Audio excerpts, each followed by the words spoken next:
Welcome to Conversation with Haych, and this is the How-To series, a series where we speak to amazing people doing some amazing things, and they give you, the viewers, encouragement and advice on particular topics. Our topic today is how to keep your faith in times of doubt. Now, we have a superb doctor, a tutor and a lecturer of political theology who has 5 publications, including the latest being The Spirit for the Oppressed, Pentecostalism, Neomonatism. See that word there? You see how the P is just with the N? You see how the P? Where did you find it? Don't worry about where I got the information from. You get me? We're gonna skip that word, but I think it's pneumonia to you say the word. What's the word? Pneumatology. Holy Spirit stuff. Pneumatology and black trauma in intersectional trauma theology. The doctor is always passionate about social justice. She's one of the 4 amazing Stone family. A friend of the show. You've seen her before. I know her as Sister Stone, but the rest of you know her as Dr. Selena Stone. How are you doing today? I'm all right, Haych. How are you? I'm good, I'm good. Good. So, for those who don't know who you are, give us a brief intro on who is Dr. Selena Stone. I am the daughter of Mark and Millicent Stone, the sister of Daniel, Matthew, and Joanna. Jeez. I'm a Brummie. Obviously, you can hear that in my voice. I trained as a community organizer. I now have a PhD in theology. I teach theology, passionate about human flourishing, social justice, wellness, spirituality, faith, and particularly the kind of complex questions around faith and real life. So that's where I like to do my thinking and my work. That's good. So I know who you are. You know who I am. We've known each other for a very long time. But we don't have these kind of conversations. Normally the conversations around joy, fun. We're in fun times, we're in fun. Yeah. You know what I mean? So it's quite interesting that we're talking about a topic of, keeping our faith in times of doubt. We had just before we started this the show, I was telling you a little bit about myself and where I'm at and trying not to let doubt overcome what I'm trying to do, and keeping faith in what God's promises are. But why do you think we, doubt, whether that be doubt in God or doubt in ourselves, really shakes us and overshadows, us as people? I mean, I think it's like human nature, isn't it, to have a sense of security. And I think deep down, a lot of us desire that. When we're kids, if we're lucky, we have parents who give us that stability, that good foundation, that community of people who love us and support us. Yeah. And even as adults, we still desire that certain level of security from life. We want to have a sense of what the path is in front of us and who we can trust, who's going to be in our life, how it's all going to work out. And we often work out sooner rather than later that life doesn't go like that. And this is the same for every person, every human being. But I think for people who are people of faith, Christians in our kind of space, the complexity that is added to this normal human experience is that we have such a strong narrative about God, and we talk about faith and we talk about who God is as a person. And so, and often we talk about God in very simplistic ways. And we talk about God, even as adults, as if we were children, sometimes not engaging with the complexity. So we talk about God as one who kind of makes a way out of no way, God who is all loving and all powerful, but we don't ever get into the nuances of what it means. And this is why I think this is why I've struggled a lot in faith, and I think a lot of people do, is because the simplistic ways that we talk about God don't line up to the complexity of what we experience. And we don't always have the tools to navigate that space. That's good, because one thing I've but I rarely think about is how simple we make God out to be, in terms of, he does this, we make God quite linear in our thinking, in terms of this is God, he does this. But then we experience, as you said, situations which are not linear. You don't just have a job this week and then you continue to have a job next week. It's like your job could be gone next week, and then all of a sudden, what was a linear kind of lifestyle you were living with a linear God you had in your head now becomes a you know what, I don't know how to navigate this because I haven't really, as you've just have used perfectly pointed out, explored the complexity of who God is. What is then important for us to know within ourselves then for us to keep the faith, essentially? I mean, and this is the philosophy in me now. Part of me wants to say that some things that we call faith we need to lose. So for me, and this is how I think about my faith, this is how I think about theology, is that it's ever evolving. So for example, when I was little, I would talk about God as all powerful or as my provider, and I would think about that in very, very simplistic ways. I would even say immature ways. So I would think that if I remember praying for a pick and mix machine when I was little just to test. Because someone had said to me, like, when you first get saved, everything you pray for, God gives you. I was like, okay. So I was like, okay, let me pray. Pick a mix. Doctor, pick a mix. That's what we went first. When I was little, it was hell of expensive, yeah. And my parents were not about to be buying 4 kids pick a mix. So it needed a divine intervention. Yeah. But like that kind of thing, that you kind of have that sense of, if I pray for this, because God's my provider, I should get it right. And then you realize that actually that's not how life works. And you have to figure out, what does it mean to begin to work with the gap between my expectations of God and what my life actually really looks like, or my sense of what God's going to do. You know, God's going to give me a husband by the time I'm 25, and you're here at 30 still thinking like, well, go on, do you know what I mean? Like, and people can like might laugh at those things, but it gets real deep for people. You know, you read the stories about the women who have the babies when they can't have children, and you're having fertility issues. It gets very, very complicated very quickly when we jump from what we read in the Bible to our lives, and it doesn't seem to add up. And I think for me, the things that have helped me to navigate some of these questions is to trust that primarily that nothing is gained by me pretending. Nothing is gained by me pretending with God or pretending with myself. When I'm going through doubt, the helpful thing for me to know is that God is fully aware of those things, and I don't need to hide them from God. Other people might want me to hide them. My church might want me to hide them. My family or friends might want me to hide them. They might be uncomfortable with me telling the truth. But God never wants me to hide the doubts. Because God wants to meet me in my doubts and help me to think through things better.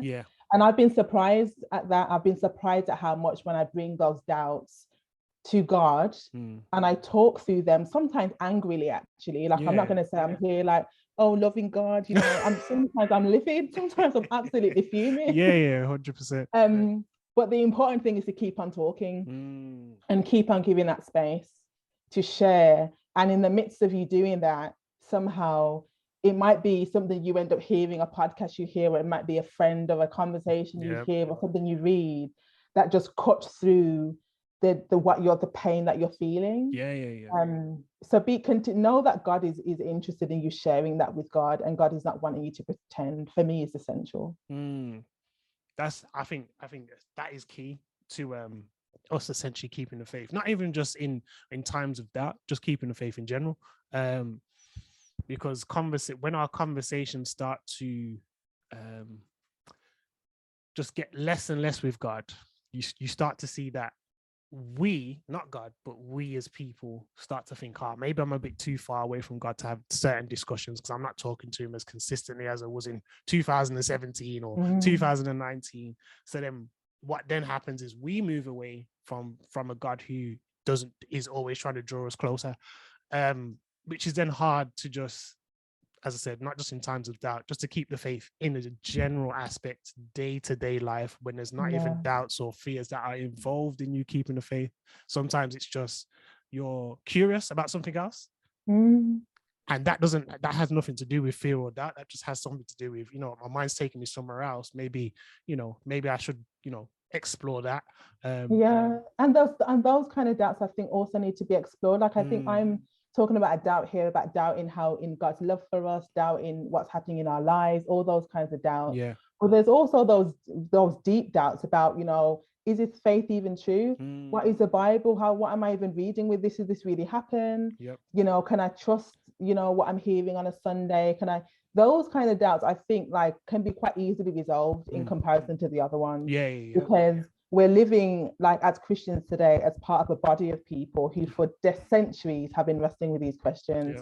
And there are books, podcasts, anything you can find to help you navigate those kinds of doubts about the Bible and doctrine or faith.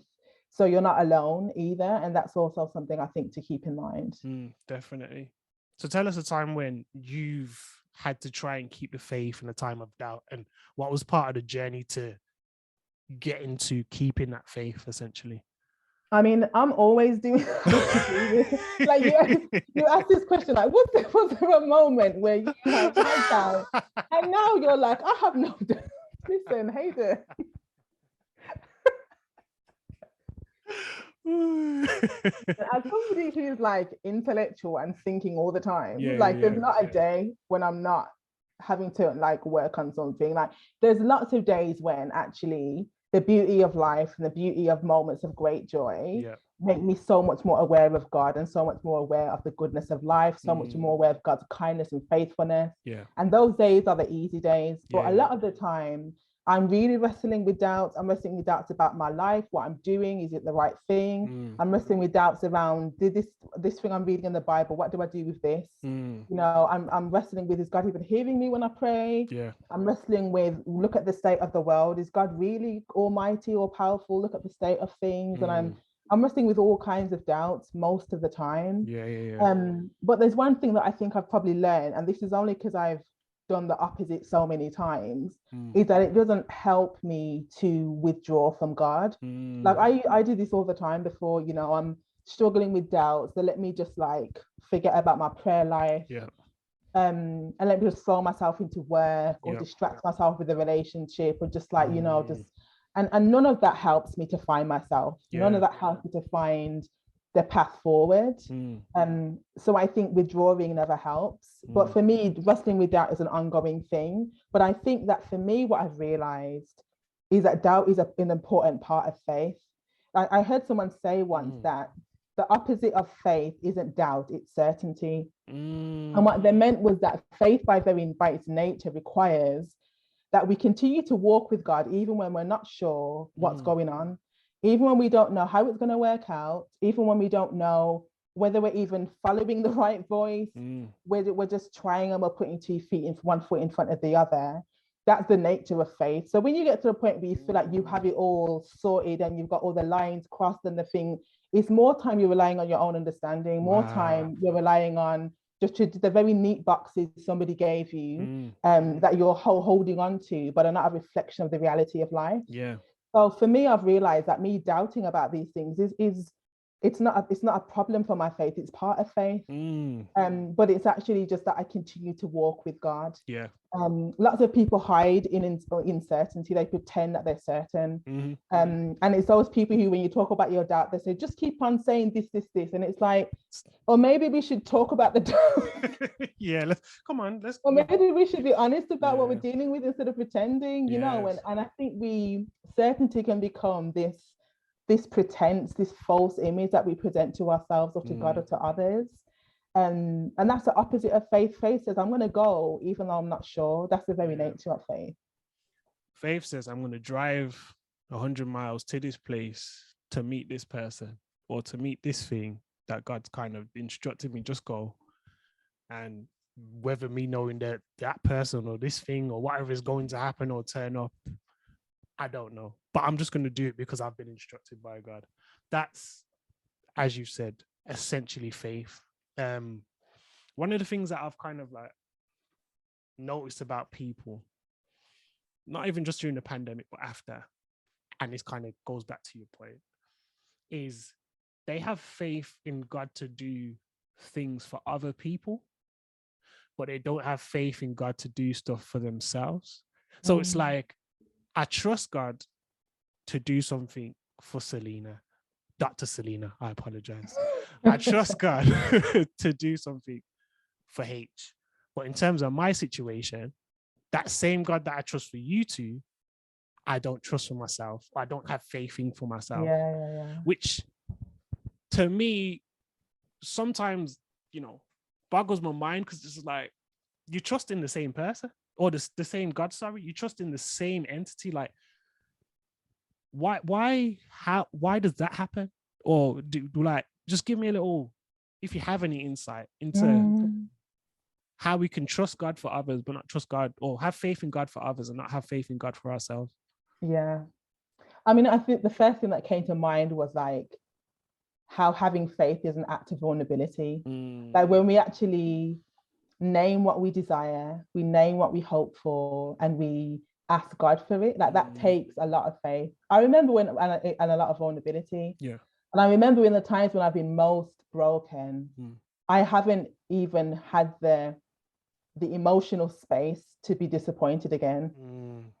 So I haven't prayed or asked God for anything, even though I could pray for others, because the fear of me being disappointed was too much to take. And the pain of being disappointed was too much to take. Yeah. Because to have faith is to be very vulnerable. It's to be vulnerable before God and to know that God might not do what you're asking, but you're asking anyway. And to know that you might have to circle back around and not have what you hope for, or not have what you hope for in the way that you hope for it. And that takes some emotional bandwidth to actually navigate all of that. So it's not surprising, you know. But there's one thing that I've been trying to practice more often is remembering what I've seen God do in my life before.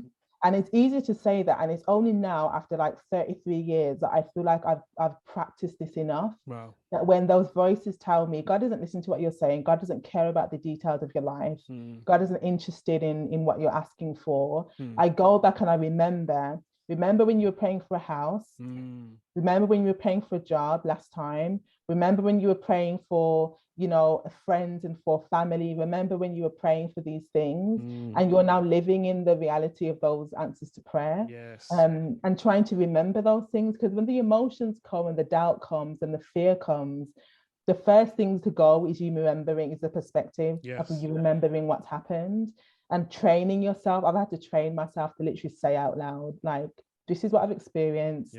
You just give me some perspective. It doesn't mean it's going to work out how I want. But it gives me some perspective, and I think that's important. That's really good.